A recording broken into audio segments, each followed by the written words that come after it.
Alors moi, je suis Karine Bressan et je vais vous parler ce matin de l'accompagnement de l'apprentissage pour donc ce congrès d'innovation en éducation. Alors d'abord, je me présente rapidement. Donc moi, j'accompagne des jeunes et des adultes dans leur développement professionnel en tant que coach, dans les domaines du bien-être au travail, des transitions professionnelles, de l'orientation scolaire et du apprendre à apprendre.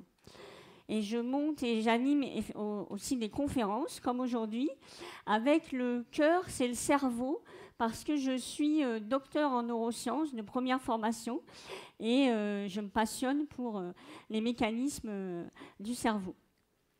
Et je m'intéresse particulièrement dans le domaine de l'apprentissage aux pédagogies innovantes, par exemple le funny learning, donc je vous dirai un mot tout à l'heure. Alors pour commencer, je voudrais qu'on branche nos cerveaux tous ensemble. Et pour ça, je vais vous proposer un petit exercice de respiration. Peut-être que certains connaissent, hein, c'est une respiration issue du yoga. C'est la respiration alternée. Donc on va, si vous voulez, hein, c'est pas obligatoire, c'est pour ceux qui veulent faire l'expérience. Donc on va respirer alternativement avec une narine et puis avec l'autre. Donc vous pouvez mettre la main comme ça. Bouchez une narine, là, par exemple la narine droite, inspirez par la narine gauche, expirez par la narine gauche.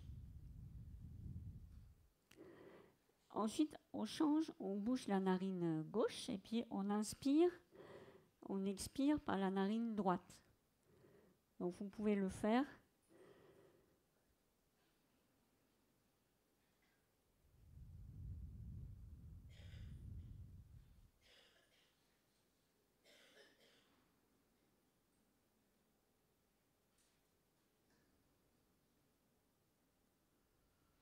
Voilà, vous pouvez le faire 3 fois. Donc cet exercice permet de s'apaiser, hein, ça peut être bien, moi ça me fait du bien, là, ça fait baisser un peu le stress. Ça permet aussi de se concentrer, de bien câbler les deux hémisphères ensemble. Et comme on fait l'exercice ensemble, il est possible en plus qu'on se synchronise et qu'on augmente un peu la capacité d'attention. Enfin, j'espère au moins pour un petit moment, hein, c'est 10 minutes la capacité d'attention. Je vais essayer de relancer la machine régulièrement. Alors aujourd'hui, on parle d'apprentissage. Alors l'apprentissage, c'est quoi dans le cerveau? C'est finalement d'établir des nouvelles connexions. Et ça, notre cerveau sait le faire, il le fait. C'est pour ça que François Jacob nous dit que nous sommes programmés, mais pour apprendre. Ce qui fait qu'on se lève tous les matins dans un homme différent. Effectivement, tous les matins, notre cerveau n'est pas le même que celui d'hier. Alors, ça, c'est possible, pourquoi? Parce qu'on a tous un super pouvoir, que moi j'adore, qui est la neuroplasticité. Donc la neuroplasticité, c'est cette capacité de notre cerveau, effectivement, à créer des nouvelles connexions, à en supprimer, à se remodeler, à changer des zones, à les adresser à une autre fonction, et également à pouvoir se régénérer dans certaines zones. Ça, c'est la neurogénèse. Donc grâce à ça, effectivement, on va pouvoir apprendre et changer.